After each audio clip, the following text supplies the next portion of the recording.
आज़ाद group द्वारा संचालित आज़ाद BPSC academy के ऑफिशियल यूट्यूब चैनल पर आप सभी का बहुत बहुत स्वागत है। ये व्यापक मंच बिहार लोक सेवा आयोग द्वारा आयोजित होने वाले बीपीएससी एग्ज़ाम तथा अन्य सभी एग्ज़ाम, इसके अतिरिक्त बिहार राज्य की सभी प्रतियोगी परीक्षाओं की तैयारी करने वाले सभी छात्रों के लिए समर्पित है। तो आप सभी इस मंच के साथ जुड़ करके अपनी व्यापक तैयारी कर सकते हैं। प्लेलिस्ट में आप सभी को बिहार राज्य विशेष, करंट अफेयर्स, साथ ही समान अध्ययन के सभी विषय जो आपके पाठ्यक्रम में हैं उसके विषयवार प्लेलिस्ट बनाई गई है, आप जाकर के देख सकते हैं। प्रतिदिन आपकी निरंतर क्लासेस यहां पर चलती हैं। आप सभी इन क्लासेस के साथ जुड़िए और अपने संपूर्ण पाठ्यक्रम को हमारे साथ तैयारी करिए। साथ ही जो भी आपके आगामी एग्जाम है उसको लेकर के भी आपकी प्लेलिस्ट बनाई गई हैं, आप प्लेलिस्ट जाकर के जरूर देखिए। इसके साथ ही आप हमारे साथ टेलीग्राम चैनल पर जुड़ सकते हैं। आज़ाद बीपीएससी एकेडमी का टेलीग्राम चैनल भी है, तो आप जाकर के टेलीग्राम में सर्च करिए। साथ ही डिस्क्रिप्शन में टेलीग्राम चैनल के लिंक भी दी गई है। इसके अतिरिक्त आप सभी को निःशुल्क मासिक पत्रिका भी उपलब्ध कराई जाती है। इसके लिए आपको आज़ाद बीपीएससी एकेडमी का एप्लीकेशन डाउनलोड करना पड़ेगा। वहां पर आपको निःशुल्क मासिक पत्रिका मिलेगी।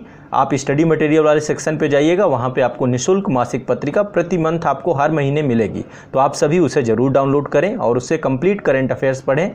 साथ ही यदि किसी भी प्रकार को आपका डाउट है, कुछ भी आप हमसे पूछना चाहते हैं, तो आप एप्लीकेशन में जो आज़ाद बीपीएससी एकेडमी का एप्लीकेशन गूगल प्ले स्टोर से आपको मिलेगा, वहां पर जाएंगे, उसे डाउनलोड करेंगे तो चैट वाला सेक्शन आपको मिलेगा। वहां से आप हमसे किसी भी प्रकार का प्रश्न पूछ सकते हैं, डाउट पूछ सकते हैं। साथ ही आपको एक निःशुल्क टेस्ट सीरीज भी आपको उपलब्ध कराई जाएगी। तो इस मंच के द्वारा व्यापक तरीके से आप लोग प्रतिदिन के स्तर पे अपनी तैयारी प्रारंभ करिए। हम आपके साथ लगातार जुड़े रहेंगे। जो भी छात्र यहाँ पर आ रहे हैं, नए छात्र हैं, यदि आप पहली बार आप इस मंच से जुड़े हैं तो इसको सब्सक्राइब करिए और बिहार राज्य के सभी छात्रों तक इसे जरूर पहुँचाइए। हर एक छात्र तक पहुँचाने की जिम्मेदारी आप सभी की है। तो चैनल को सब्सक्राइब करिए, साथ ही बेल आइकन जरूर दबाइएगा ताकि आने वाले जितने भी आपके वीडियोज़ हैं, नोटिफिकेशन से आपको सबसे पहले मिले। आसान भाषा में अपनी व्यापक तैयारी हमारे साथ प्रतिदिन करिए और अपने एग्ज़ाम में सफलता के करीब पहुँचिए। तो चलिए अपनी क्लास प्रारंभ करते हैं। भारत के प्रथम नागरिक राष्ट्रपति के चुनाव अभी हाल ही में संपन्न हो रहे हैं और भारत के 15वें राष्ट्रपति के तौर पे इस बार जो है अनुसूचित जनजाति की उम्मीदवार जो एनडीए के द्वारा बनाई गई द्रौपदी मुर्मू जी जो है भारत की राष्ट्रपति बनने जा रही हैं।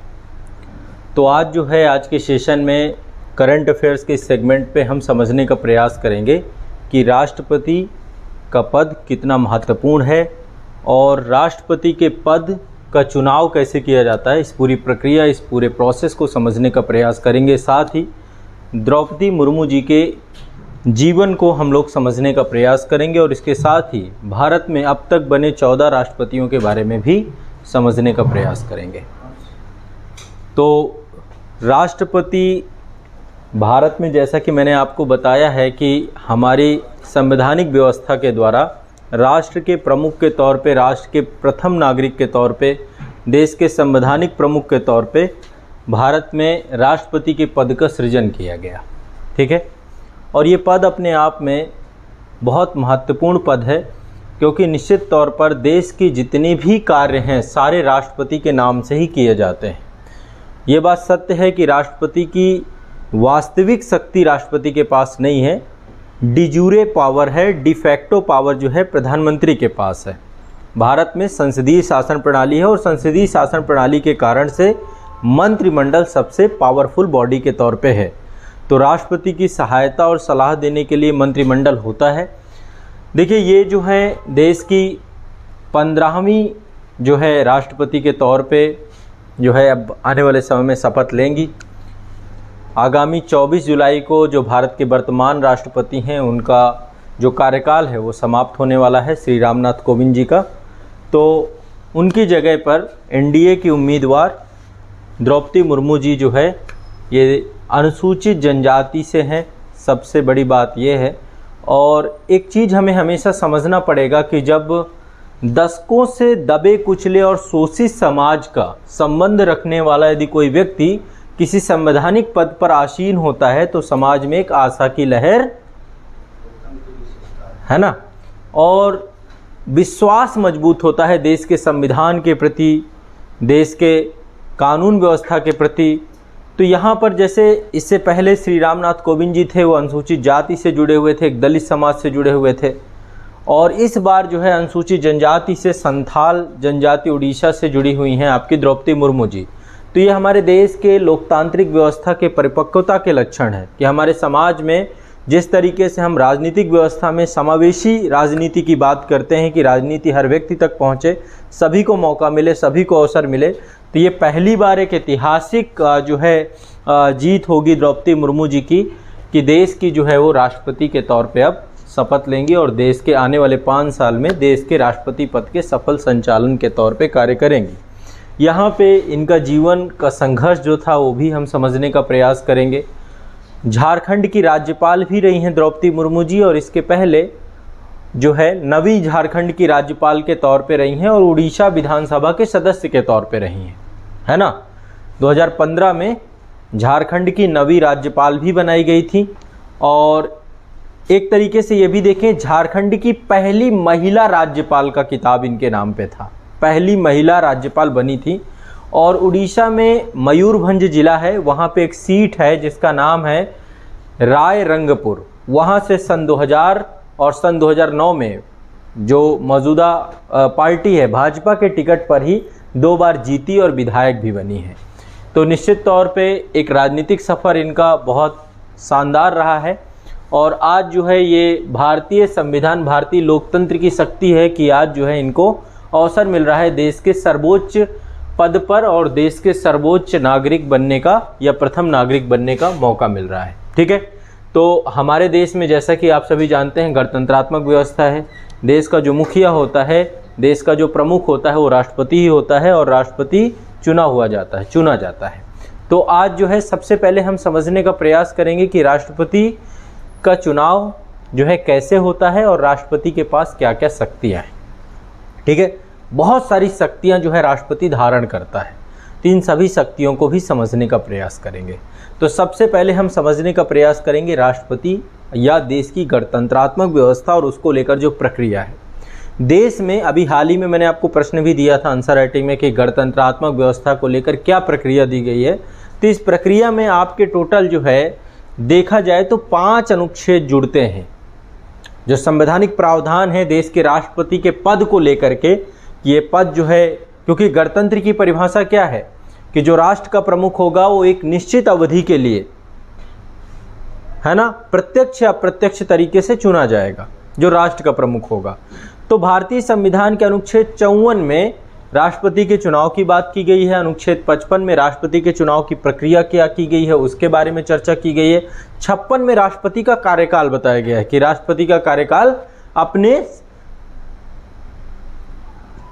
अपनी अवधि के 5 साल तक का होगा, है ना। और पुनर्निर्वाचन के लिए पात्र होता है भारत में राष्ट्रपति की नहीं, दोबारा निर्वाचन हो सकता है कि नहीं हो सकता, कितनी बार हो सकता है, 1 बार 2 बार या लिमिटेड टाइम, कितनी बार हो सकता है, कितनी भी बार हो सकता है। अमेरिका में जैसे क्या है मैक्सिमम 2 बार राष्ट्रपति बन सकते हैं। जैसे बराक ओबामा ने देखा, आप लोगों ने देखा होगा कि 2 बार राष्ट्रपति बने, इसके बाद जो है वहाँ पर अगेन जब चुनाव हुए उसके बाद फिर ट्रम्प की सरकार आई, अभी जो है जो बाइडेन है। तो अमेरिका जैसी व्यवस्था नहीं है हमारे यहाँ पे। अमेरिका में राष्ट्रपति डायरेक्ट चुना जाता है और राष्ट्रपति के पास पावर भी बहुत ज़्यादा होती है क्योंकि वहाँ पे शक्ति पृथक्करण का सिद्धांत है। भारत में राष्ट्रपति के पास डी जूरे पावर होती है। डी जूरे पावर मतलब संविधान में तो बहुत सारी बातें लिख दी गई हैं। यदि आप आर्टिकल 52 से लेकर आर्टिकल 61 तक पढ़ लेंगे तो आपको लगेगा कि अरे सबसे पावरफुल पद तो यही है, लेकिन एटलीस्ट जब आप आर्टिकल 74, 75, 78 इनको पढ़ेंगे तो आपको पता चलेगा कि मंत्रिमंडल सबसे पावरफुल है और मंत्रिमंडल का जो मुखिया है वो आपका जो है प्रधानमंत्री है। लेकिन कई बार आप राष्ट्रपति के अभिभाषण जब सुने कभी भी, जैसे हर साल जब लोकसभा का पहला सत्र होता है, अभी जैसे राष्ट्रपति लोकसभा यदि नई चुन के आई है तो उसका पहला सत्र राष्ट्रपति संबोधित करते हैं और हर साल जो लोकसभा का पहला सत्र होता है, खासकर बजट सत्र जिसे हम कहते हैं, उसमें राष्ट्रपति का विशेष अभिभाषण होता है। तो कभी आप उसमें देखेंगे तो राष्ट्रपति हमेशा एक बात बोलेंगे, मेरी गवर्नमेंट, मेरी सरकार। तो यहाँ पे जो मेरा शब्द है इसका मतलब क्या है कि हमारे देश का शासन, प्रशासन, कार्य संचालन सारा का सारा राष्ट्रपति के द्वारा किया जाता है और एक तरीके से प्रधानमंत्री या मंत्रिमंडल जो है एक तरीके से हमारे देश के गार्जियन के तौर पे राष्ट्रपति हर जगह रहते हैं और उनकी सहायता और संचालन के लिए मंत्रिमंडल काम करती है, इसलिए हर जगह पे वो अपने ऊपर पूरी जिम्मेदारी लेते हैं। तो राष्ट्रपति के नाम से ही सारी, इसीलिए धन्यवाद प्रस्ताव लाया जाता है जब राष्ट्रपति का विशेष अभिभाषण होता है, और धन्यवाद प्रस्ताव का पारित होना सदन में बहुत आवश्यक होता है। यदि धन्यवाद प्रस्ताव पारित नहीं होता है तो ये माना जाता है कि सदन में सरकार की विश्वसनीयता कम हुई है, इसलिए फिर विश्वास प्रस्ताव लाना पड़ता है, नहीं तो सरकार गिर भी सकती है आपकी। ठीक है, तो धन्यवाद प्रस्ताव हमेशा जब राष्ट्रपति का अभिभाषण होता है तो उसके बाद आता है। ठीक है, चलो अब राष्ट्रपति के चुनाव के बारे में थोड़ा सा चर्चा करते हैं। सबसे पहली बात, भारतीय राष्ट्रपति का चुनाव एक निर्वाचक मंडल प्रणाली के माध्यम से किया जाता है। यानी राष्ट्रपति के चुनाव में क्या बनता है, निर्वाचक मंडल बनता है। ठीक है, अब इस निर्वाचक मंडल में राष्ट्रीय और राज्य स्तर पर जो सांसद होते हैं, जो राज्यों के विधायक होते हैं, केंद्र शासित प्रदेशों के विधायक होते हैं, ये मिलकर के क्या डालते हैं, वोट डालते हैं। जनता के द्वारा प्रत्यक्ष तरीके से राष्ट्रपति को ना चुन करके अपने प्रतिनिधियों के द्वारा या जनता द्वारा चुने गए प्रतिनिधियों के द्वारा, यहाँ पे चुने हुए प्रतिनिधि शब्द में प्रयोग कर रहा हूं, मनोनीत प्रतिनिधि कोई भी राष्ट्रपति के वोट नहीं डाल सकता है। तो राष्ट्रीय और राज्य स्तर पर संसदों द्वारा वोट डाले जाते हैं, विधायकों द्वारा वोट डाले जाते हैं, और इस चुनाव का आयोजन कराता है भारतीय चुनाव आयोग, इलेक्शन कमीशन ऑफ इंडिया, उसी के निर्देशन में चुनाव होते हैं। ठीक है, तो निर्वाचक मंडल में संसद के दोनों सदन, निम्न सदन यानी लोकसभा और उच्च सदन यानी राज्यसभा, इनके निर्वाचित प्रतिनिधि तथा राज्यों और केंद्र शासित प्रदेशों के विधानसभाओं के निर्वाचित प्रतिनिधि, इनसे मिलकर के एक निर्वाचक मंडल बनाया जाता है। क्या बनाया जाता है, निर्वाचक मंडल। और यही निर्वाचक मंडल क्या करता है, वोट डालता है। राज्यों में भी जो है वोट की व्यवस्था होती है, जो विधानसभाएं होती हैं, और यहाँ पे संसद भवन के अंदर भी वोट पड़ता है। एक राष्ट्रपति के निर्वाचक मंडल की बैलेट पेटी होती है, उसी पे जो प्रतिनिधि होते हैं जाकर के वोट डालते हैं। लेकिन यहाँ पर जो पद्धति है वो पद्धति आपकी एकल संक्रमणीय अनुपातिक प्रतिनिधित्व प्रणाली का यहाँ पर राष्ट्रपति को लेकर के पद्धति चुनी गई है। ये नहीं है कि जो सबसे ज़्यादा वोट पा जाए, है ना, जो सबसे ज़्यादा लीगल वैलिड वोट पा जाए उसी को जो है चुना हुआ माना जाएगा, ऐसा नहीं होगा। इसके माध्यम से एक कोटा सिस्टम बनाया गया है, जिसमें राष्ट्रपति के कैंडिडेट को जीतने के लिए उस कोटा को प्राप्त करना होता है, नियत मत प्राप्त करने होते हैं, और वो नियत मत जो है 50% से ज़्यादा होने चाहिए, मतलब कम से कम 50% प्लस। यानी एक तरीके से जैसे हम क्वालिफाइंग पेपर देखते हैं ना कि 33% सीसेट में क्वालिफाई ही करना है, वैसे भारत के राष्ट्रपति को बनने के लिए 50% से ज़्यादा वोट होने ही चाहिए। यदि 50% से कम वोट रह जाते हैं तो उसके लिए एक प्रक्रिया अपनाई गई है, जो अभी मैं आप लोगों को थोड़ा सा समझाऊंगा। ठीक है, एक वरीयता क्रम भरना पड़ता है। जैसे अभी द्रौपदी मुर्मू जी को लेकर के पहले चरण की वोटिंग में बहुत अच्छा प्रदर्शन इनका देखने को मिला है, और उम्मीद ये है अभी जैसे अभी मैं आप लोगों को शूट कर रहा हूँ, हो सकता है अभी करते करते रिजल्ट आ जाए, थोड़ी देर बाद रिजल्ट आने वाला है। वैसे रिजल्ट से पहले हम जो है क्लास ले रहे हैं, तो रिजल्ट आ जाएगा। ऑफिशियली ये जीत ही रही हैं और जीतना ही है इनको, है ना, ये बात तय है, यही जीत ही रही हैं। तो कहने का मतलब ये है कि जो है जब भी चुनाव होता है तो चुनाव में एक वरीयता क्रम भरा जाता है, मैं अभी उसके बारे में बताऊंगा। अब देखो प्रक्रिया क्या होती है, प्रक्रिया बहुत आसानी से समझिए। 1974 तक क्या होता था, कोई भी व्यक्ति भारत के जो 35 साल की उम्र प्राप्त कर चुका है, जो विशेष अर्हताएं दी गई, भारत का नागरिक है ना, और वो जो अर्हताएं उनको जो धारण करता है, 35 साल से ज़्यादा उम्र, वो राष्ट्रपति के चुनाव में खड़ा हो सकता था। तो बहुत लोग खड़े हो जाते थे, दिक्कत क्या थी, है ना। अब तो 15,000 रुपये लगता है, पहले बहुत कम लगता था। एक तरीके से क्या बोलते हैं उसको, एक जमानत राशि जो होती है, तो अब 15,000 रुपये की जमानत राशि है, पहले जमानत राशि बहुत कम थी। तो सभी लोग, बहुत लोग खड़े हो जाते थे, नॉन सिंसियर लोग भी खड़े हो जाते थे, राष्ट्रपति का चुनाव लड़ रहे हैं। तो निर्वाचन आयोग के द्वारा क्या किया गया, एक नियम लागू किया गया कि अब 1974 के बाद जो भी भारत के राष्ट्रपति का चुनाव लड़ेगा उसको 50 प्रस्तावक चाहिए होंगे और 50 अनुमोदक चाहिए होंगे, चाहे वो केंद्र के हों चाहे राज्य के हों। कोई समस्या? प्रस्तावक अनुमोदन, जो प्रस्ताव करें और जो अनुमोदन कर दें। प्रस्तावक अलग है, अनुमोदक अलग है। 50 प्रस्ताव करने वाले होने चाहिए कि ये राष्ट्रपति के पद के लिए हम इनका प्रस्ताव कर रहे हैं और अनुमोदक जो उनमें सहमति कर दें। ठीक है, तो वो राज्य स्तर के विधायक भी हो सकते हैं या फिर, तो इतना आपको कम से कम लाना पड़ेगा, तब आपका नामांकन होगा। तो मतदान से पूर्व पहले नामांकन होता है। ठीक है, जब नामांकन होता है तो वहां पर चुनाव में खड़े होने का, नामांकन का मतलब क्या होता है पता है? नॉमिनेशन का मतलब होता है चुनाव में खड़े होने का इरादा, कि मैं इरादा जाहिर करता हूं कि मैं इस चुनाव में लड़ना चाहता हूं। अब इसके लिए 50 प्रस्तावक होने चाहिए, 50 अनुमोदक होने चाहिए। अनुमोदक मतलब समर्थक, जो समर्थन कर दें। ठीक है, तो जैसे आप देखेंगे राष्ट्रपति के चुनाव के लिए जब नामांकन के लिए राष्ट्रपति जाते हैं तो उनके साथ समर्थक जाते हैं। अभी जैसे उपराष्ट्रपति का भी चुनाव, उपराष्ट्रपति के लिए भी यही है, वहाँ पर भी प्रस्तावक और अनुमोदक आपके पास होने चाहिए। तो जब कभी भी नामांकन, हर एक चीज़ में प्रस्तावक अनुमोदक होते हैं, है ना। आप कभी प्रधान का भी चुनाव देखिएगा, मैं तो बहुत नीचे स्तर के चुनाव की बात कर रहा हूँ, उसमें भी लिखा रहता है निवेदक समस्त ग्रामवासी, पूरे गांव के लोगों ने मिलकर मुझे खड़ा किया है, ऐसा वो लिखते हैं ना, निवेदक है ना, समर्थक। तो आमतौर पे राष्ट्रपति के चुनाव के लिए 50 प्रस्तावक और 50, ये मिलना बड़ा आसान नहीं है, समझ रहे हैं ना। थोड़ा ना कि आप 50 प्रस्तावक और 50 अनुमोदक लेके पहुंच जाएंगे। तो इसलिए आमतौर पे जो भारत की बड़ी सत्ताधारी पार्टी होती हैं और खासकर जो बड़े गठबंधन दल होते हैं, जैसे हमारे यहाँ पे एनडीए है, यूपीए है, तो संयुक्त प्रगतिशील गठबंधन है या राष्ट्रीय लोकतांत्रिक गठबंधन है ना। हाँ सर, प्रस्तावक में विधायक भी, हाँ बिल्कुल, राज्य स्तरीय, ये तो मैंने बताया ना, राज्य स्तरीय या केंद्र स्तरीय दोनों हो सकते हैं। ठीक है, तो पहले तो आपको ये समझना है कि पहले नामांकन होगा, नामांकन में 50 प्रस्तावक 50 अनुमोदक होंगे तो आपका नामांकन स्वीकार किया जाएगा और इसके बाद चुनाव की प्रक्रिया चालू होगी।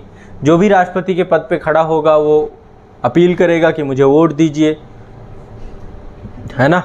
हर राज्य की विधानसभा में भी जाते हैं, हर जगह जा करके हर पार्टियों से मिलते हैं, पार्टी प्रमुखों से मिलते हैं कि आप मेरे पक्ष में वोट डालिएगा।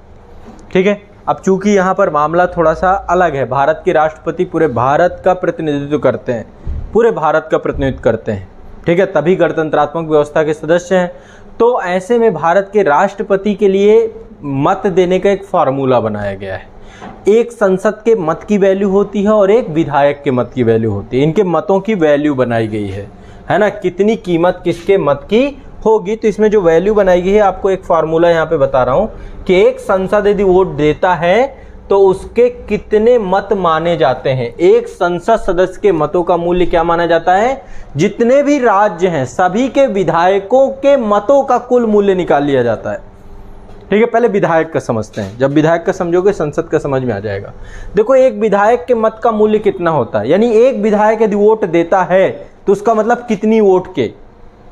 ठीक है, तो एक विधायक जब वोट देता है तो राज्य की कुल जनसंख्या, ठीक है, राज्य में विधानसभा के निर्वाचित कुल सदस्यों की संख्या और गुणे 1/1000 कर दिया जाता है। इससे निकल आता है एक विधायक के मत का मूल्य। ठीक है, तो हर एक राज्य में अलग अलग होगा। समझ पा रहे हो मेरी बात? नहीं समझ पा रहे हो? बहुत कठिन नहीं है। बिहार में चूंकि जनसंख्या अलग है, उत्तर प्रदेश की जनसंख्या अलग है, महाराष्ट्र की अलग है, तो चूंकि ये वाला सेक्शन चेंज हो जाएगा और इनकी भी संख्या हर जगह अलग अलग है ना। हमारे यूपी में 403 है, तो हर जगह अलग अलग है। तो निर्वाचित कितने भी, तो हर राज्य का अलग अलग ये निकल आएगा एक विधायक के मत का मूल्य।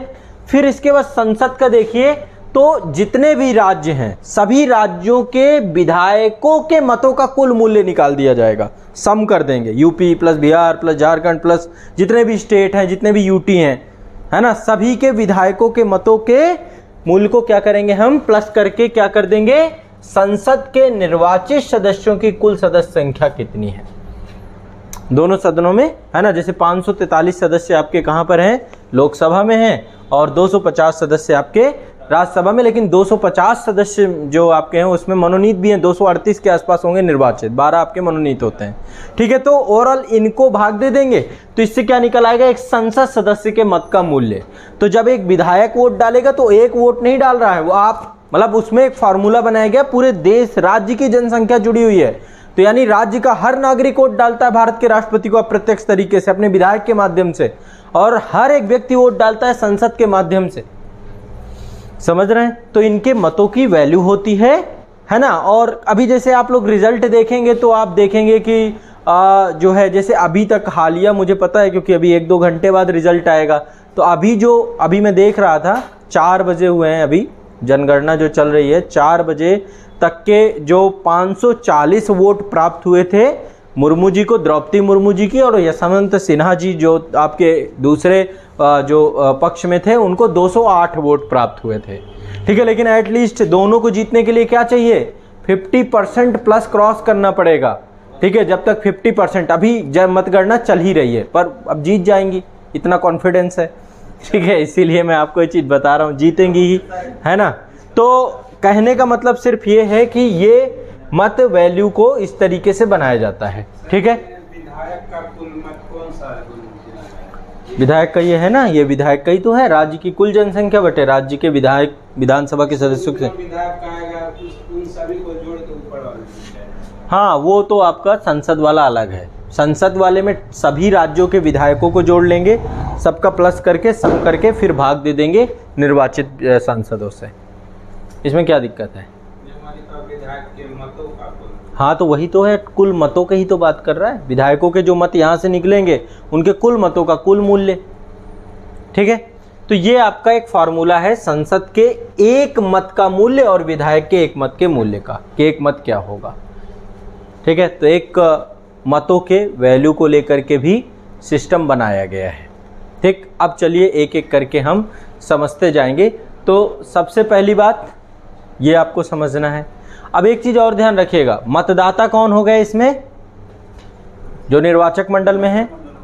आप तो मतदाता होंगे नहीं, और कोई एक मतदाता यदि है तो एक से अधिक उम्मीदवार का ना तो नामांकन कर सकता, प्रस्ताव कर सकता, ना तो समर्थन कर सकता, वो एक ही को करेगा।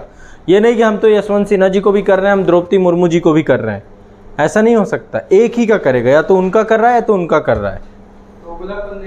हाँ, ठीक है। तो प्रत्येक सांसद या विधायक द्वारा डाले गए वोट की गणना एक वोट के रूप में नहीं की जाती है, बल्कि उसके मतों की वैल्यू इस तरीके से निकाल ली जाती है। पहले तो ये स्पष्ट होना चाहिए। ठीक है, कोई दिक्कत वाली बात है नहीं। समझते हैं? समझ रहे हैं, नहीं समझ रहे हैं? ठीक है, बहुत सिंपल सा मैटर है, इसमें कोई दिक्कत वाली बात नहीं है। इसके बाद देखिए, जो विधायकों का मत है, आपको पता है जनगणना अलग अलग निर्भर करती है, जनगणना हर राज्यों की अलग अलग है। जनगणना को लेकर के जो मैंने आपको ये पढ़ाया है कि जो बेस ईयर बनाया गया है, 84वां संविधान संशोधन करके जो आधार वर्ष बनाया गया है, वो 2001 की जनगणना के अनुसार बनाया गया है। 2026 में इसमें बदलाव किया जाएगा, पर 2001 की जनगणना के अनुसार जो है, जो राज्यों की जनगणना उस पर आधारित किया जाएगा। 2026 में इसमें बदलाव आ जाएगा। ठीक है, और सेंट्रल के लिए 1971 की जनगणना रहती है, उसी को आधार वर्ष बनाया जाता है। तो आधार वर्ष अलग अलग है, ये पॉलिटी में मैंने आपको आराम से समझाया है। ठीक है, क्या समस्या है? क्या हुआ आपको? बड़ी हंसी आ रही है अवधेश जी।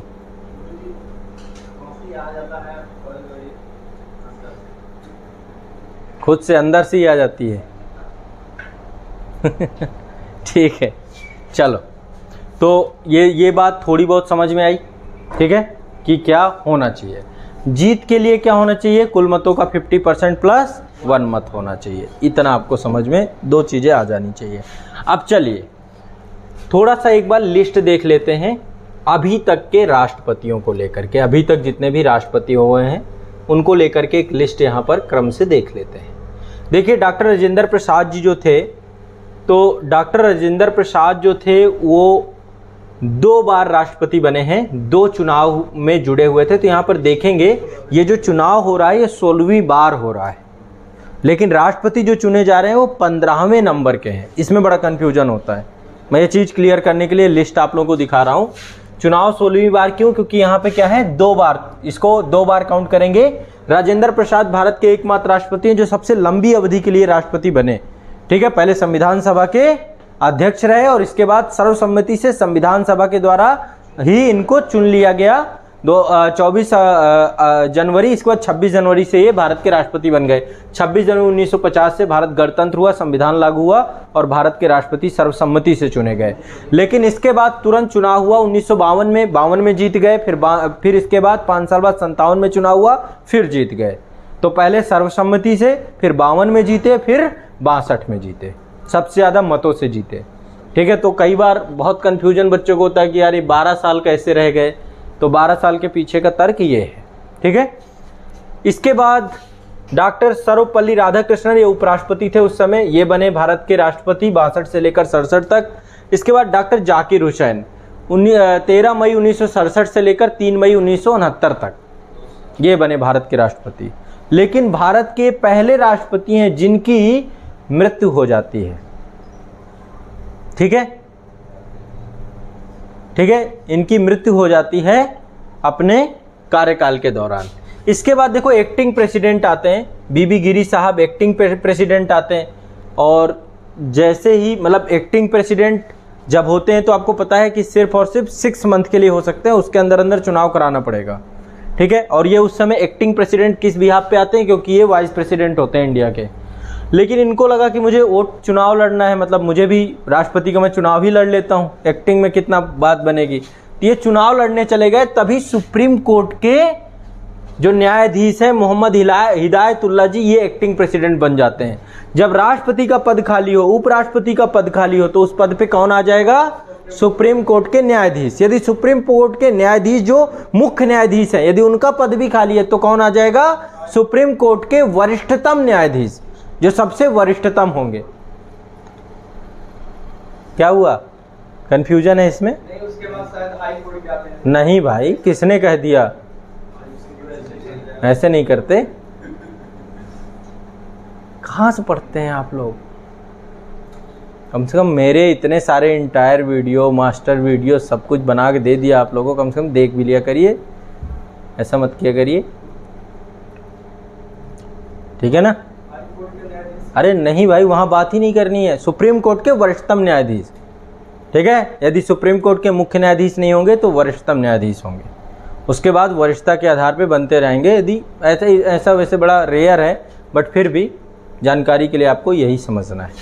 ठीक है, इसके बाद आपके हिदायतुल्लाह जी भी एक्टिंग थे, फिर बीबी गिरी जी राष्ट्रपति का चुनाव जीत जाते हैं, और जीतने के बाद ये फुल टाइम प्रेसिडेंट बनते हैं 69 से लेकर 74 तक। इसके बाद फ़खरुद्दीन अली अहमद आते हैं 74 से लेकर 77 तक। इसके बाद देखिए इनकी भी मृत्यु हो जाती है पद पे रहते हुए। 2 राष्ट्रपति हैं हमारे, पहले हैं जाकिर हुसैन साहब, दूसरे हैं फ़खरुद्दीन अली अहमद साहब। इन्हीं के टाइम पीरियड पे देश में इमरजेंसी लगी थी, आपातकाल लगा था आंतरिक आधार पे। ठीक है, इंदिरा गांधी की सरकार थी, तो ये आपको ध्यान रखना है। इसके बाद इनकी भी मृत्यु हो जाती है। फिर आपके बीडी जत्ती आते हैं। ठीक है, बीडी जत्ती आपके वसप्पा दनप्पा जत्ती। ठीक है, बीडी जत्ती साहब भारत के एक्टिंग प्रेसिडेंट बनते हैं। इसके बाद चुनाव होता है, नीलम संजीव रेड्डी निर्विरोध चुने जाते हैं 1977 में। मोरारजी देसाई की सरकार होती है, 5 साल तक रहते हैं। फिर इसके बाद ज्ञानी जैल सिंह आते हैं। इस समय इंदिरा गांधी की हत्या हो जाती है, और ये भारत के पहले राष्ट्रपति जिन्होंने पॉकेट वीटो का इस्तेमाल किया। तो 25 जुलाई 1982 से लेकर 25 जुलाई 1987 तक भारत के राष्ट्रपति रहते हैं। इसके बाद रामास्वामी वेंकटरमन 25 जुलाई से लेकर के 25 जुलाई 1992 तक ये रहते हैं। इसके बाद शंकर दयाल शर्मा आते हैं 1992 से लेकर 97 तक, लगातार 5 साल। इसके बाद के.आर. नारायण भारत के पहले दलित राष्ट्रपति के तौर पे रहते हैं 97 से लेकर 2002 तक। फिर ए.पी.जे. अब्दुल कलाम आते हैं 2002 से लेकर 2007 तक। इसके बाद प्रतिभा देवी पाटिल आती हैं, भारत की पहली महिला प्रेसिडेंट 2007 से लेकर 2012 तक। इसके बाद प्रणब मुखर्जी आते हैं और 2012 से लेकर 2017 तक। फिर श्री रामनाथ कोविंद जी आते हैं 2017 से लेकर के 2022 तक। 24 जुलाई तक अभी पदस्थ हैं। 24 जुलाई के बाद जैसे ही शपथ ग्रहण होगा जो है द्रौपदी मुर्मू जी का, तो भारत की ये कौन सी बन जाएंगी, किस नंबर की? 15वीं नंबर की। याद क्या रखना है, व्यक्ति के आधार पे 15वीं नंबर की। और जो भारत के राष्ट्रपति का चुनाव हो रहा है ये 16वां चुनाव है। ठीक है, पर्सन 15वां है, चुनाव 16वां है, क्योंकि राजेंद्र प्रसाद जी 2 बार बन गए थे। सर एक ही कार्यकाल में रिटायर होता है? नहीं, ऐसा 5 साल बाद फिर से चुनाव लड़ लें। कितने बने हुए हैं पर कहाँ रहते हैं आप? सबसे पहले डॉक्टर राजेंद्र प्रसाद जी कितने रहे, बाकी तो फिर अब एक ऐसे थोड़ा ना, सब एक पर्टिकुलर एज में बनते हैं और फिर दोबारा फिर से उनको प्रस्ताव किया जाता है, नहीं किया जाता है। राजनीतिक पार्टियों से जुड़ाव भी इस चीज़ का होता है। ठीक है, तो ये आपको ध्यान रखना है। ठीक है। भारत के पहले मुस्लिम राष्ट्रपति कौन थे? डॉक्टर जाकिर हुसैन। भारत के पहले सिख राष्ट्रपति कौन थे? ज्ञानी जैल सिंह। भारत के पहले दलित राष्ट्रपति या एससी राष्ट्रपति कौन थे? KR नारायण। और जो अभी मौजूदा राष्ट्रपति रामनाथ कोविंद जी हैं, अभी दलित राष्ट्रपति हैं। तो भारत के संविधान की एक खूबी है ना, ब्राह्मण राष्ट्रपति भी हैं। हर एक पद जो मतलब जाति आधारित जो एक देखा जाता है, और जैसे अनुसूचित जनजाति से जुड़ी हुई हैं, तो इसलिए बहुत महत्वपूर्ण हो जाता है। ठीक है, तो ये आपको ध्यान में रखना। देश की आज़ादी के 57 साल बाद भारत को पहली महिला राष्ट्रपति मिली थी, प्रतिभा देवी सिंह पाटिल। ठीक है, और आज जो है ये दूसरी बार हो रहा है कि देश की एक महिला प्लस ST, ठीक है, दोनों चीज़ें हैं, तो इसको समझना होगा। ठीक है, तो चुनाव 5 साल बाद होता है। सैलरी लगभग 5 लाख के आसपास होती है, टैक्स वैक्स भी कटता है। Life time medical service, housing, Rashtrapati Bhavan मिलता है, इतना भव्य, है ना। तो सुविधाएं बहुत होती हैं, जितनी भी विदेश यात्राएं हैं या देश के अंदर जितनी भी राष्ट्रपति के लिए स्पेशल सर्विसेज होती हैं, चाहे हेल्थ को लेकर के पूरा मेडिकल टीम होती है। खासकर राष्ट्रपति हमारे सर्वोच्च सेनापति होते हैं, तो इंडियन आर्मी के जो हॉस्पिटल्स होते हैं, खासकर जो RR हॉस्पिटल्स हैं, कमांड हॉस्पिटल्स हैं, खासकर RR आपका दिल्ली में है, राष्ट्रीय राइफल्स, तो उसमें राष्ट्रपति के लिए प्राथमिक व्यवस्थाएं की जाती हैं, या फिर जो हमारे देश में एम्स हैं या अदर हॉस्पिटल्स हैं। तो हेल्थ सर्विसेज बहुत हाई लेवल होती हैं। जब भारत के राष्ट्रपति जाते हैं, उनके लिए एक अलग से जो है ट्रेन की व्यवस्था होती है, अलग ही बोगी चलती है पूरी पूरी। तो वो बहुत सारी सुविधाओं की बात तो चूँकि प्रथम नागरिक हैं तो होगी ही होगी, चलो अलग बात है वो। तो ये तो बात हो गई। ठीक है, ये सारे व्यक्तित्व हैं जितने अभी आपने देखे, चर्चाएँ हुई, ये सारे आप देख रहे हैं। ठीक है, अब थोड़ा सा द्रौपदी मुर्मू जी के बारे में, वैसे आमतौर पे बहुत सारी चीज़ें आप लोगों ने सुन भी रखी होंगी, इनको लेकर के थोड़ा सा इनके जीवन को लेकर के कुछ बातें मैं आप लोगों के साथ साझा करूंगा द्रौपदी मुर्मू जी के। ठीक है, देखिए द्रौपदी मुर्मू जी का जन्म जो है आपका 20 जून 1958 को हुआ था। ठीक है, कहाँ पे हुआ था? मयूरभंज जिले उड़ीसा में। ठीक है, एक गाँव है जिसका नाम है उपरबेड़ा, तो उड़ीसा से हैं और मयूरभंज जिले से हैं। आज सोचिए आदिवासी समाज जो है बिल्कुल गदगद होगा, है ना। तो 20 जून 1958 को इनका जन्म हुआ था उड़ीसा के मयूरभंज में। गांव का नाम था, जिला मयूरभंज था, गांव का नाम था उपरबेड़ा। ये संथाल आदिवासी परिवार से जुड़ी हुई हैं। ठीक है, आदिवासी में संथाल आदिवासी से जुड़ी हुई हैं। इनका जो विवाह हुआ था, उनका नाम था श्याम चरण मुर्मू, उनसे इनका विवाह हुआ था। और इसके बाद जो है 4 बच्चे थे, 4 बच्चे में 3 बच्चों की लगातार मृत्यु हो जाती है। लगातार क्या, 1984 में इनकी बेटी है, उसकी मृत्यु हो जाती है। 2009 में एक बेटा ख़त्म हो जाता है, 2013 में एक बेटा ख़त्म हो जाता है, 2014 में पति की भी मृत्यु हो जाती है। तो आप ये समझ सकते हैं कि अपने आप में बहुत एक संघर्षमय जीवन होता है। जब परिवार के लोग जो है आपके सामने जो है जाने लगते हैं, तो स्थिति बहुत बुरी हो जाती है ऐसे में। ठीक है, तो लगातार जो है अभी सिर्फ एक बेटी है इनकी। ठीक है, और बेटी का नाम है इतिश्री, है ना, इतिश्री एक बेटी है। तो अब राष्ट्रपति भवन बड़ा है। ठीक है, और देखो यही सौभाग्य की बात होती है, जीवन में कब क्या बदल जाए किसी को नहीं पता होता है। ठीक है, और जिस तरीके से इनका एक संघर्ष भरा जीवन रहा, इसके बाद ये राज्यपाल के पद तक पहुंची। राज्यपाल के पद के बाद जिस तरीके से लगातार इलेक्शन लड़ना और जीतना भारत में, ये दिखाता है कि आप एक ऐसे व्यक्ति हैं, कर्मठ व्यक्ति हैं जो कि काम करते हैं। तो ये इनकी लाइफ के बारे में बेसिक थोड़ी बहुत जानकारी मैंने आपको बताई कि भारत का राष्ट्रपति जो बन रहा है वो अपने आप में बहुत ही योग्य व्यक्ति है। ठीक है, थोड़ा सा आप लोग देखते रहिएगा, जैसे ही चुनाव का रिजल्ट आए वैसे ही। ठीक है, मैं औपचारिक तौर पे, वैसे जीत तो यही रही हैं, ऐसे थोड़ा ना मैं पूरा इतिहास पढ़ा रहा हूँ आप लोगों को, पर यह होता है कि औपचारिक तौर पे एक बार औपचारिकता। देखो मुद्दा यही है, जब कल के दिन एग्ज़ाम होगा ना, हाँ, ब्रेकिंग न्यूज़ में क्या चल रहा है,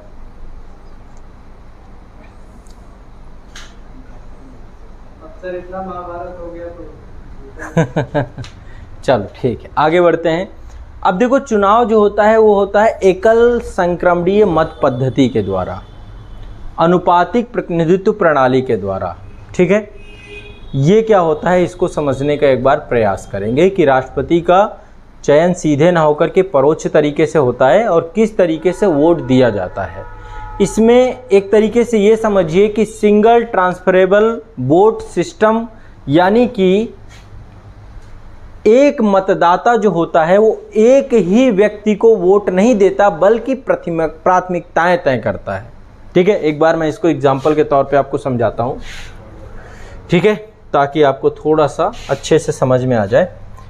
और जब तक वो कोटा पूरा नहीं होगा तब तक उस चीज़ को समझा जाएगा कि वो राष्ट्रपति नहीं बना। उस कोटे को, उसको कोटा कितना मैंने आपको बताया था, 50% प्लस 1 है ना, 50% प्लस 1 होना चाहिए। अब इसके लिए वैध मतों का इतना होना चाहिए। इसके लिए सिस्टम क्या बनाया जाता है, मान लीजिए ये ऐसे समझते हैं इसको, यहाँ पे मैं ये मान लीजिए आपके बैलेट पेपर हैं और इसमें मान लीजिए 3 लोग खड़े हैं, 4 लोग खड़े हैं, ऐसे A B C D मतलब 4 लोग खड़े हैं। ठीक है, ऐसे कर देते हैं, इन चारों में 4 पर्सन खड़े हैं राष्ट्रपति के चुनाव में।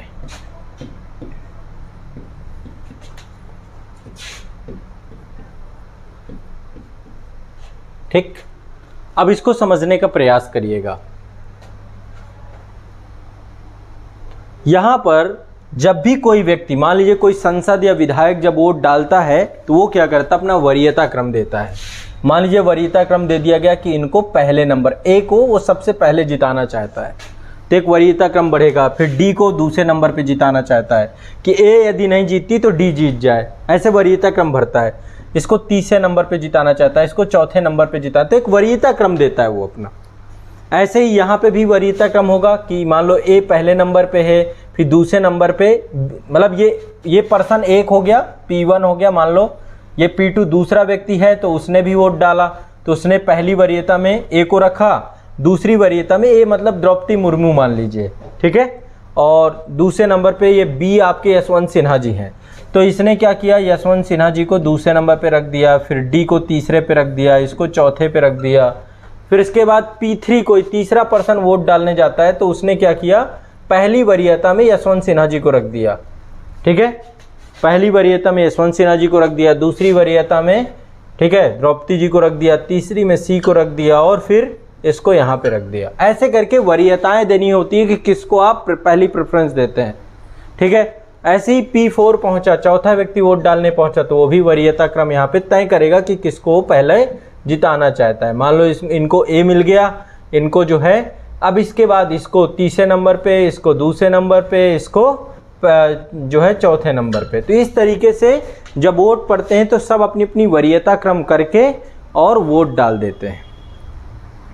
ठीक है, मतदाता पेटी होती है उसमें वोट डाल देते हैं। मैं आपको दिखा भी देता हूँ, है ना। अभी हमारे प्रधानमंत्री जी कल 18 तारीख को वोट पड़े थे ना, तो प्रधानमंत्री जी वोट डाल रहे थे, तो वाली फ़ोटो मैंने खींच ली।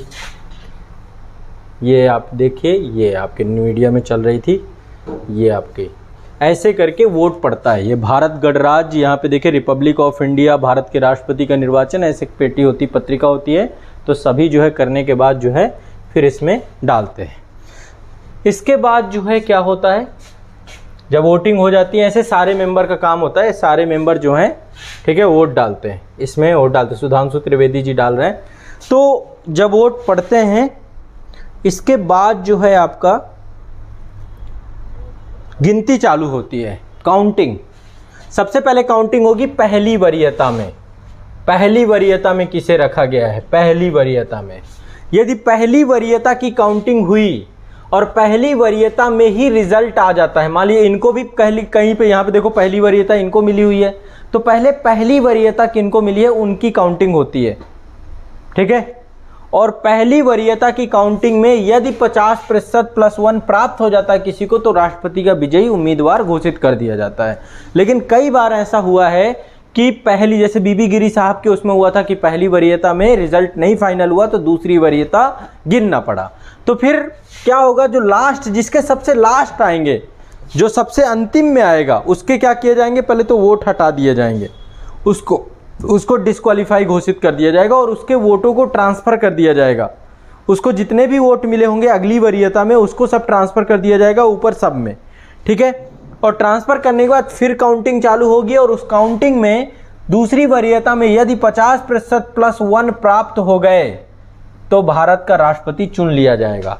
मान लो इसके बाद भी यदि नहीं प्राप्त हो पाते 50% + 1, जो कि बड़ा रेयर होता है, बट फिर भी मान लेते हैं, तो फिर इसके बाद जो सबसे लास्ट में उसको डिस्क्वालीफाई घोषित कर दिया जाएगा और उसके सारे मतों को ट्रांसफर कर दिया जाएगा। और इसके बाद अगेन फिर काउंटिंग होगी, तीसरी वरीयता की काउंटिंग होगी और उसमें जिसको मत प्राप्त होंगे। तो इस तरीके से एक पूरा का पूरा प्रोसेस होता है। जब तक नियत मतों का कोटा नहीं प्राप्त हो जाता कोई भी भारत का राष्ट्रपति नहीं बन पाता है। बताइए कोई दिक्कत है इसको समझने में? सिंपल सा है, ठीक है। तो ये भारत के राष्ट्रपतियों की लिस्ट है। अब वर्तमान राष्ट्रपति आपकी जो है द्रौपदी मुर्मू जी जो है बनने जा रही हैं। ट्रांसफर वाला जिसके सबसे लास्ट में है, मान लीजिए डी सबसे लास्ट में आया, तो अगली वरीयता की जब दूसरी वरीयता की काउंटिंग होगी तो उसके कुछ वोट होंगे, उन वोटों को सब में ट्रांसफर कर दिया जाएगा बराबर बराबर, ऊपर के जितने भी होंगे, और ट्रांसफर करके अगेन काउंटिंग होगी। पहली वरीयता में नहीं कोई ना कोई लास्ट होगा, पहली वरीयता में कोई तो लास्ट निकलेगा, तो अगली वरीयता में उसकी काउंटिंग नहीं होगी, उसको डिस्क्वालीफाई करके उसके वोटों को सब में ट्रांसफर करके फिर आपका काउंटिंग चालू होगी दूसरी वरीयता की। पहली वरीयता की काउंटिंग हुई, 50% का कोटा नहीं प्राप्त हो पाया, तो हम किस में चले जाएंगे? दूसरी वरीयता की काउंटिंग में जाएंगे। तो पहली वरीयता में जो अंतिम आएगा, सबसे लास्ट में आएगा, तो उसके वोट को हम क्या करेंगे? पहले तो उसको डिस्क्वालीफाई घोषित कर दिया जाएगा और उसके वोटों को अगली जब दूसरी वरीयता की काउंटिंग होगी तो सब में क्या किया जाएगा? ट्रांसफर कर दिया जाएगा। उसको जितने भी वोट दूसरी वरीयता में प्राप्त होंगे सबको वो बराबर बराबर ट्रांसफर कर दिए जाएंगे और ट्रांसफर करने के बाद फिर काउंटिंग चालू की जाएगी। दिक्कत क्या है इसमें? बहुत सिंपल सा मामला है। इसमें क्या नहीं समझ में आ रहा? क्या नहीं आ रहा? मैं लास्ट में वही तो पूछ रहा हूं। सिंपल सा मामला है, पहली वरीयता में कोई तो अंतिम होगा, जब दूसरी वरीयता की काउंटिंग होगी तो अंतिम वाले व्यक्ति को हटा करके की जाएगी काउंटिंग, उसे नहीं रखा जाएगा। इसमें क्या समझ नहीं आ रहा? इतना समझ में आ रहा है? हटा दिया जाएगा। अब उसके जितने भी वोट मिले हैं दूसरी वरीयता में, उसको कुछ तो वोट मिले होंगे, उन वोटों का क्या होगा? उनको ट्रांसफर कर दिया जाएगा सब में, फिर काउंटिंग होगी। अरे तो दो हैं तो कोई तो 50% 1 नहीं पा जाएगा फिर? समझदार आदमी, तब तो 50% 1 कोई ना कोई पाएगा ही। दोनों को 50 आ गया तो ऐसे नहीं होता बेटा, ऐसे कैसे मान ले? ऐसे नहीं, मतलब आप लोग अतार्किक प्रश्नों से बचिए। कैसे हो जाएगा? दोनों को कैसे हो जाएगा? जब दूसरी वरीयता की काउंटिंग में आप जा रहे हो तो फिर जो सबसे लास्ट वाला है उसके वोट तो ट्रांसफर किए जा रहे हैं ना। ऐसे अभी सर दो ही खड़े हैं, दोनों को अभी दो ही खड़े हैं, ऐसे पॉसिबल ही नहीं है, नहीं हो सकता है।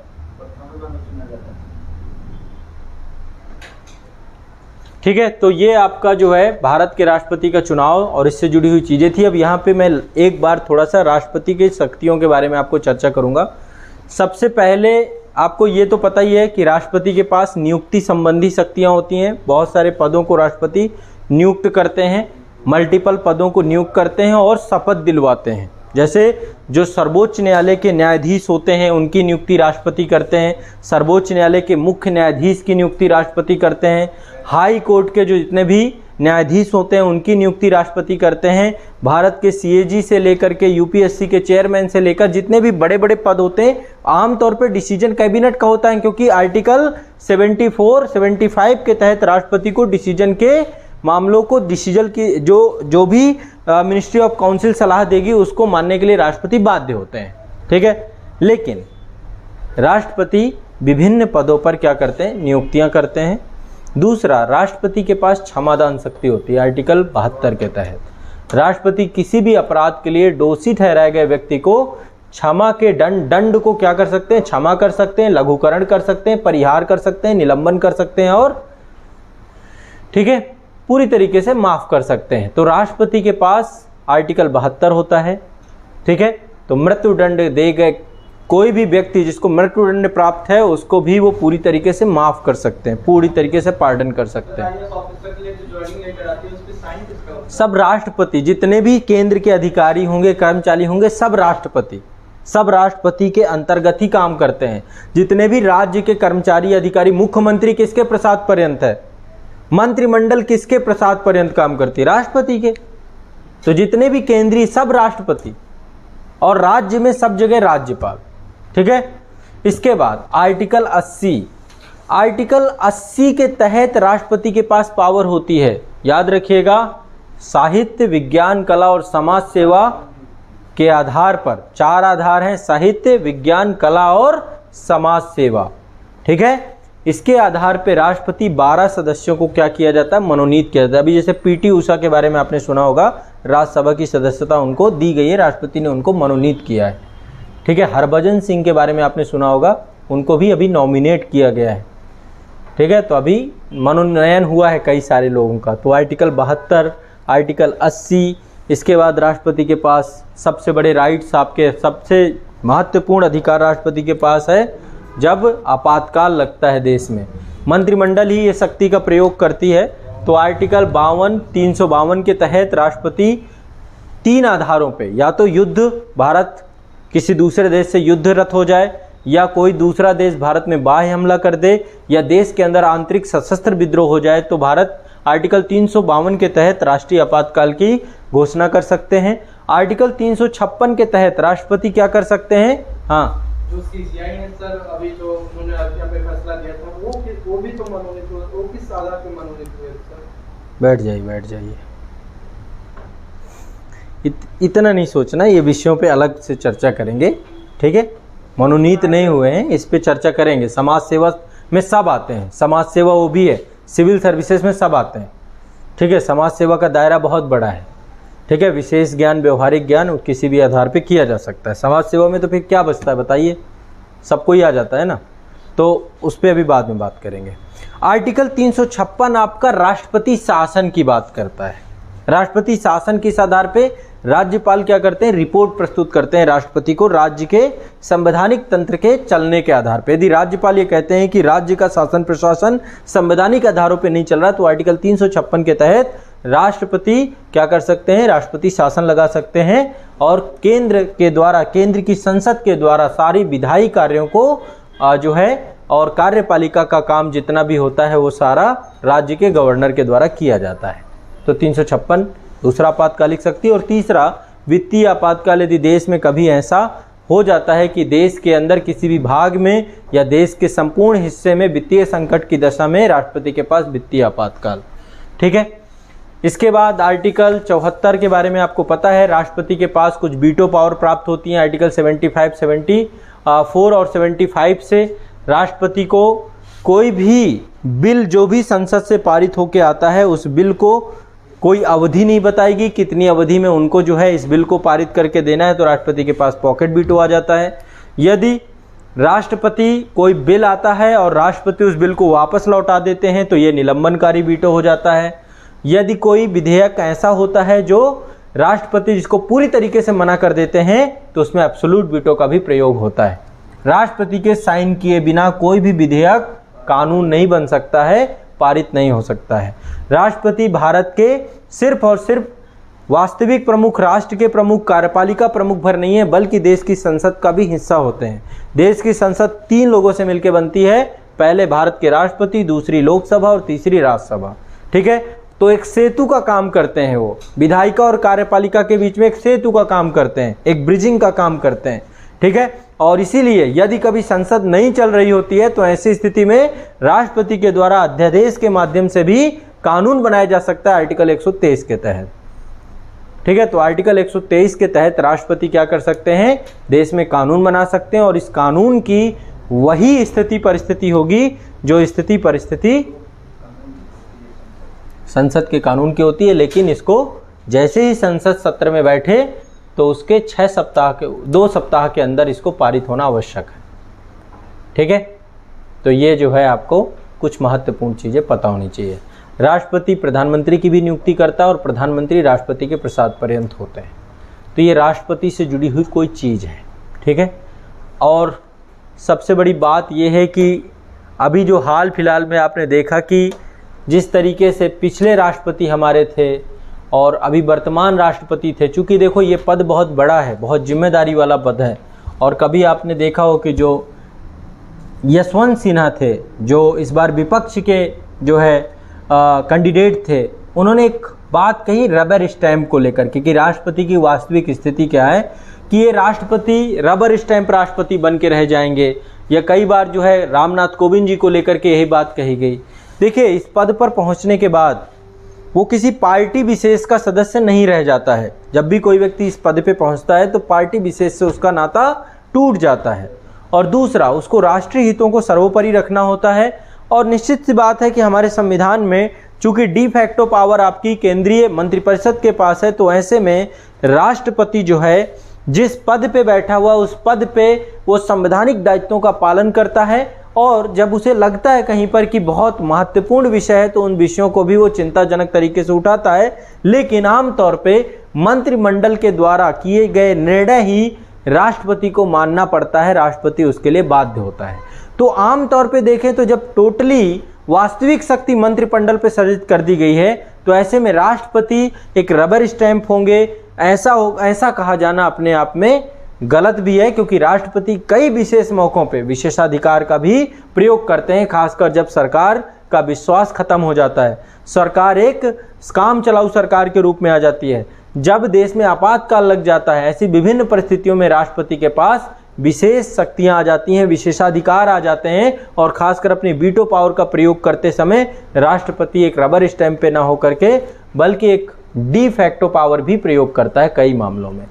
तो ये कहना अपने आप में गलत होगा और इसको इस रूप में देखना भी गलत होगा, ठीक है। तो आज जो ये बहुत महत्वपूर्ण दिन है भारत के संविधान के प्रति, जो संविधान निर्माताओं ने देश के संविधान को बनाया, तो निश्चित तौर पे इसमें कोई शक नहीं है कि समाज के पिछड़े वर्ग, समाज के सबसे निचले पायदान में खड़े हुए लोगों का सामाजिक उत्थान होना चाहिए, समाज में बराबरी का सम्मान मिलना चाहिए, सभी लोगों का सामाजिक आर्थिक विकास होना चाहिए। राजनीति, धर्म, जाति, भाषा, संप्रदाय ये महत्वपूर्ण नहीं है, बल्कि देश के हर हिस्से में प्रतिनिधित्व यदि मिलना प्रारंभ हो जाए तो भारतीय राज्य व्यवस्था में संसद को जो पावर है, संसद में जिस तरीके से हर तरीके के प्रतिनिधि पहुंचते हैं, वैसे ही इस पद पर पहली बार अनुसूचित जनजाति से जुड़े हुए लोगों का पहुंचना अपने आप में एक बड़े गर्व की बात है। तो भारतीय गणराज्य में एक तरीके से ये मान के चलिए कि सभी नागरिकों को समानता का अधिकार दिया गया है, चाहे वो किसी भी वर्ग से हो, किसी भी धर्म से हो। तो हमारा संविधान जाति, भाषा, धर्म, वर्ग इनके आधार के भेदभाव को स्वीकार नहीं करता है। इसलिए महामहिम जैसे प्रतिष्ठित पद पर जो भी व्यक्ति इस पे आसीन होगा वो भारत के संपूर्ण संविधान के संरक्षण की शपथ लेता है और संविधान के आधार पर देश को चलाता है, ठीक है। तो ये आपका जो है भारत के राष्ट्रपति जो वर्तमान में चुने जाएंगे उनसे जुड़ी हुई कुछ महत्वपूर्ण बातें थी। बाकी देखो डिटेल में मैंने लगभग राष्ट्रपति कितनी क्लासेस में पढ़ाया होगा, लगभग राष्ट्रपति को पढ़ाने में मुझे 10, 12, 15 क्लासेस तो लगी ही हैं, जिसमें एक एक चीज़ बहुत बड़ा विषय है ये, जिसमें राष्ट्रपति के एक पहलू को समझाना होता है। तो डिटेल में आप लोग ऑनलाइन बैच में ही पढ़ेंगे इस विषय को जब आप पॉलिटी पढ़ेंगे। अभी के लिए सिर्फ इतनी जानकारी मैं आप लोगों को उपलब्ध कराऊंगा, ठीक है। तो ये आपका करंट से जुड़ा हुआ भी टॉपिक है। आपको एक तो ये पता होनी चाहिए, ये लिस्ट आपके रटी होनी चाहिए, आपको जानकारी होनी चाहिए, कम से कम इतना तो पता ही होना चाहिए कि क्या लिस्टिंग रही। तो एक हायरार्की आप लोग जरूर तैयार करिएगा। जितने भी भारत के राष्ट्रपति आए हैं गिने चुने नाम है, तो इसलिए आपको इनको याद जरूर रखना है, ठीक है। और ये याद रखना है ये 15वें नंबर की राष्ट्रपति भारत की होंगी, ठीक। तो ये कुछ महत्वपूर्ण विषय थे। बाकी मेरे ख्याल से जो भी चीज़ें होंगी क्लास में हम लोग देखेंगे नेक्स्ट, ठीक है। चलिए।